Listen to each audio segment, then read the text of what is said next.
Everyone, আসসালামু আলাইকুম। Welcome back to my new blog. আশা করি সবাই ভালো আছেন। আমি আলহামদুলিল্লাহ এই তো ভালোই আছি। আবারও চলে আসলাম দিয়া আলম ব্লগের নতুন আরও একটি ভিডিও নিয়ে আপনাদের মাঝে। কাছে এবং দূরে, দেশ এবং দেশের বাহিরে থেকে এই মুহূর্তে যে যেখান থেকে আমার এই ভিডিওটি দেখছেন কিংবা পরবর্তীতে দেখবেন, সবাইকে জানাই অসংখ্য অসংখ্য ধন্যবাদ এবং অনেক অনেক ভালোবাসা। ভিডিওর শুরুতেই দেখিয়ে দিলাম কি কি থাকছে ভিডিওতে। আজকে আমি সেহরির জন্য রান্না করব, আর প্রতিদিনের মতো ইফতার থাকবে। যেহেতু আমার ডেইলি ব্লগ চ্যানেল, তো প্রতিদিন যা করছি সেটাই দিয়ে দিচ্ছি। রমজান মাস যেহেতু, রমজানের ভিডিওগুলোই দিচ্ছি, সেহরির রান্না এবং ইফতারগুলো।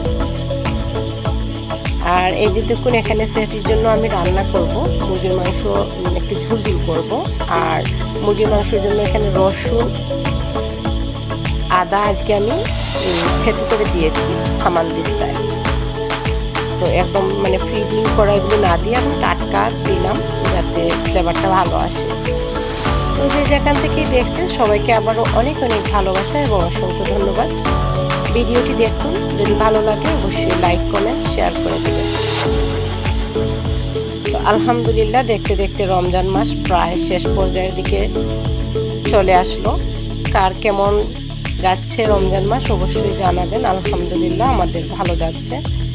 রমজান মাস আসলে আলহামদুলিল্লাহ খুব ভালো যায়, শরীরটাও ভালো থাকে আর সব কিছু ঠিক টাইম মতো হয়ে যায়। টাইম মতো খাওয়া হয়, টাইম মতো রান্না হয়।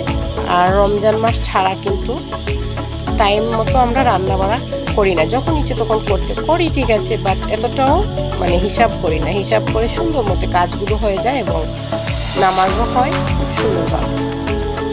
আসল কথা হচ্ছে, আমরা তো এটা রমজান মাস হচ্ছে টাইমের বিষয়, কারণ সেহরির সময় চলে যাবে, সেহরির আগেই খাবারটা খেতে হবে এবং রান্নাটাও করতে হবে।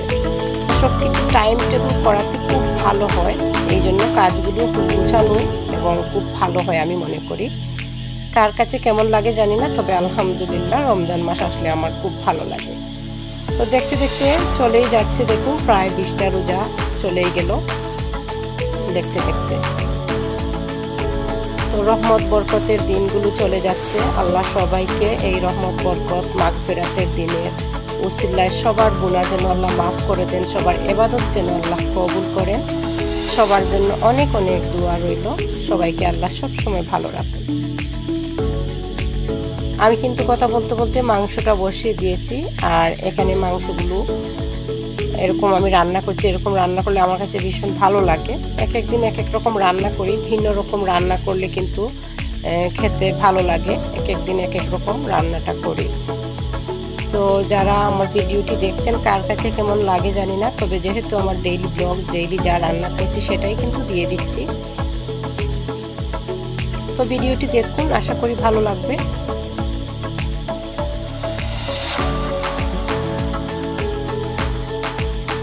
এই পর্যায়ে আমি একটা টমেটো ছোটো ছোটো করে কেটে দিয়েছি, তারপরে একটু ঝোল দিয়েছিলাম। ফাইনালি আমার তরকারিটা হয়ে গেছে, দেখুন মাশাআল্লাহ খুব সুন্দর হয়েছিল কালারটা, আর খেতেও খুব ভালো হয়েছিল। এবার আমি ভুনা খিচুড়ি ইফতারের জন্য বসিয়ে দিলাম। ইফতারিতে মাংস দিয়ে আজকে ভুনা খিচুড়িটা করছি আবারও। তো যেহেতু প্রতিদিন আমাদের খিচুড়িটা থাকতেই হবে, অন্য কিছু সাথে তো থাকে কিন্তু খিচুড়িটা থাকতেই হবে। ভাত যেহেতু খেতে ইচ্ছে হয় না কারো, তো একটু তো পেটে ভর হওয়ার জন্য ভালো কিছু খেতে হয়, যেমন শক্ত কিছু খেতে হয়। তো সেই জন্য খিচুড়িটাই পছন্দ। এক একদিন এক এক রকম আমি খিচুড়িটা ভুনা খিচুড়ি বানাই, বাট এক একদিন এক এক রকম করে। কখনো মাংস দিই, কখনো মাংস ছাড়াই বেশি করি, এরকম। কখনো ডিম দিয়ে করছি। তো এই তো এরকমই। এখানে দিয়ে দিয়েছি টক দই। টক দই দিয়ে আমি মশলাগুলো দিয়ে দেব।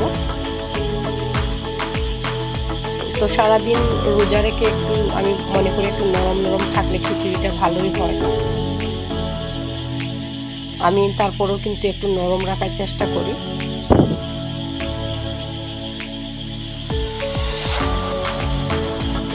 এক একজনের রান্না এক এক রকম, এক এক ধরনের খাবার এক একজনের পছন্দ, যার যেরকম পছন্দ সেরকমই সবাই রান্না করে, আমাদেরও যেরকম পছন্দ সেরকমই রান্নাটা করি। তো এখানে কথা বলতে বলতে কিন্তু আমি মশলাগুলো দিয়ে দিয়েছি।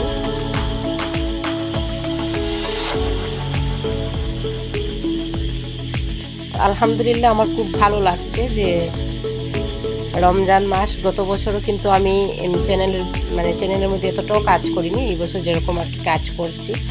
গত বছর রমজানে কিন্তু আমার চ্যানেলটা নতুন ছিল, তখনও আমি অনেক কিছু জানতাম না, অনেক কিছু বুঝতাম না।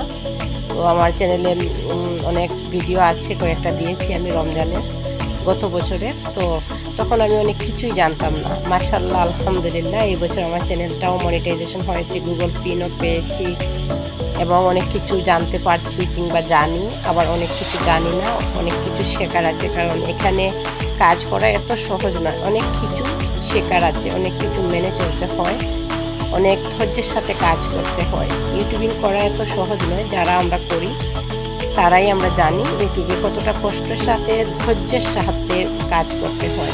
সংসারে সারাদিন যতই আমরা কাজ করি না কেন, নিজের সংসারের, তারপরেও কিন্তু ইউটিউবটা নিয়ে পড়ে থাকি। এই যেমন রান্নাটা করছি, একটু ইউটিউবের জন্য ভিডিওটা বানাই, ঠিক আছে, এরকম যাই করছি একটু ভিডিও শ্যুট করে নেই, একটু ইউটিউবে দেওয়া যাবে। তো এই যে একটা প্যারা, এটা অনেকটাই কষ্টকর, অনেকটাই ঝামেলার। ভিডিও বানানো তো সহজ না। যারা ভাবছেন যে ইউটিউবে মনে হয় প্রতিদিন ভিডিও দিয়ে যাচ্ছেন, অনেক কিছু মনে হয়, কিছুই না। শখের বসে চ্যানেলটা খুলেছি, শখের জন্যই, শখে আমি রান্নাবাড়া করি, আমার ভালো লাগে ভিডিও দিতে, সেই জন্য। কিন্তু এখানে এসে অনেক প্যারা। তো যাই হোক, কতদিন থাকতে পারবো জানি না, করে যাচ্ছি আলহামদুলিল্লাহ। দেখি কতদিন ধৈর্যের সাথে এরকম করতে পারি আর কি। যখন পারবো না তখন তো থেমে যাব, কিচ্ছু করার নেই। তো এখানে কিন্তু আমার কথা বলতে বলতে ভুনা খিচুড়িটাও হয়ে গেছে। এখানে আমি ঘি দিয়ে আবারও কিছু সময় রান্না করবো এটাকে। একদম চুলাটা আমি লো হিটে করে অফ করে রেখে দেব আরও 5 মিনিট, দমে বসিয়ে রাখবো। তো এই যে প্রতিদিন ভিডিওটা করাও একটা ঝামেলা, যেহেতু আমাদের মনি চ্যানেল, ভিডিওটা দিতে হবে। আর যেহেতু প্রতিদিনের ভিডিও আমি দেই, প্রতিদিন ভিডিও দিই, সেহেতু আমার জন্য অনেকটাই কষ্টকর হয়ে যায়। অনেক আপুরাই জানেন, অনেক আপুরাই 3-4 দিন পর পর ভিডিও দেন। তো আমি দিতে পারছি আলহামদুলিল্লাহ, আমার ততটাও লাগছে না, বোরিং লাগছে না। যখন বোরিং লাগবে হয়তো তখন 3-4 দিন পর পর দেবো হয়তো। তো দেখি কতটুকু ধৈর্য ধরে প্রতিদিন দিতে পারি। আলহামদুলিল্লাহ আমি ইফতার এবার প্লেটে সাজিয়ে নিচ্ছি, কারণ ইফতার বানাতে আমার ভীষণ ভালো লাগে এবং ইফতার রেডি করতে তো আমার আরও ভীষণ ভালো লাগে। কতটুকু খেতে পারি ইফতারের সময় আসলেই বোঝা যায়, খাওয়া তো যায় না, কিন্তু এই যে রান্নাটা করতে ভালো লাগে ইফতারটা, এবং ইফতারটা রেডি করতেও ভালো লাগে। তবে একটু করে কিন্তু খাওয়া হয় একসাথে। আমি বিশেষ করে ইফতারের সময় ততটাও খাওয়া যায় না, তবে ইফতারের পরে কিছুটা খাওয়া যায় একটু একটু। তো এই যে আমি কিন্তু প্লেটগুলো নিয়ে নিচ্ছি। এদিকে আনারসও কেটে নিয়েছিলাম, আর বেগুনি, পেঁয়াজু, এগুলো এখানে আমি এবার প্লেটে দিয়ে দিচ্ছি। আমার সবসময়ই ভালো লাগে আমি ইফতার রেডি করতে, ইফতার বানাতে। রমজান মাস আসলে এই একটা জিনিস এত ভালো লাগে আলহামদুলিল্লাহ। রমজানের ইফতারি বানানোটাও সোয়াবের এবং ইফতারি করাটাও সোয়াবের। ছোটো বাচ্চারা যদি ইফতার রোজা নাও রাখে, তাদেরকেও ইফতারি ঠিক মতো দিতে হবে। এটাই হচ্ছে ইসলাম ধর্ম। সবাইকে একভাবে সবাই একসাথে বসে ইফতার করাও সুন্নাত। সে যেই হোক তাকে নিয়ে ইফতার করাটা সুন্নাত, সবাই বসে একসাথে খাওয়াটা। তো আলহামদুলিল্লাহ আমার ইফতারগুলো রেডি।